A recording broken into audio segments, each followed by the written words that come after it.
Yang mulia dan yang terhormat, kepada mandung-mandung gure yang diberi ilmu ke niodumna.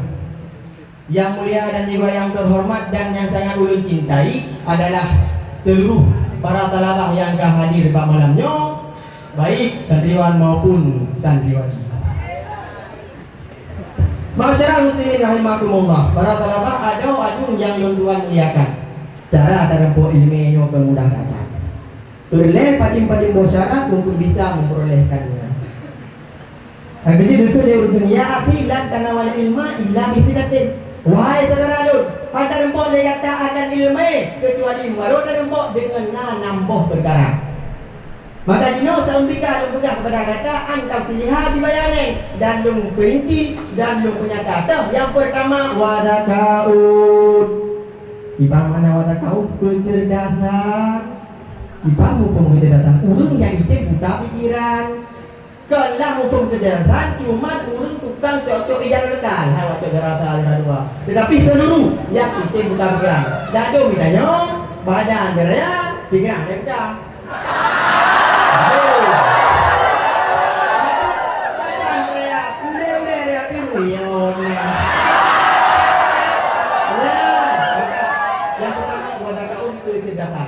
Yang kedua, wahirsun. Kumana wahirsun? Tamak. Mufum tamak di sini adalah tamak adalah ini. Mufum. Budaya dah kuasai sabau-sabau kitab dengan narasa. Tamak dalam jiwa. Kita yang ingin dah kuasai lebih daripada kitabnya. Yang kedua. Yang kedua, wajib dihadun. Artinya kesungguhan. Narasa kesungguhan dalam jiwa. Saya dah ibu dengar narasa kesungguhan dalam jiwa. Tapi kamu. Tapi nah, narasa ni narasa tu. Pam betul pam berbaan ni. Pembangunan. Wajib dihadun. Yang ke wajib ramon. Peng modal. Ketika ada aku ni modal boleh. Mana ada dari kampung dari anu ada apa itu dengan ada dulu. Jangan kata boleh persyaratan daftar ke daya haji. Maka modal boleh. Ada ada ni.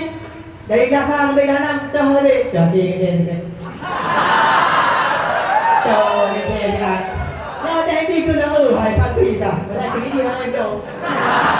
Yang dulu ni kan. Yang kelima, tulut damani. Nampun tulut damani. Panjang damu. Panmada lupu dari dahar dari abu jarwa dari piku gede kamalim. Rupiah mongo bijak guru mutalo ka mari jero itu. Hamada lupu beuna tulut damani di bahai pada burung.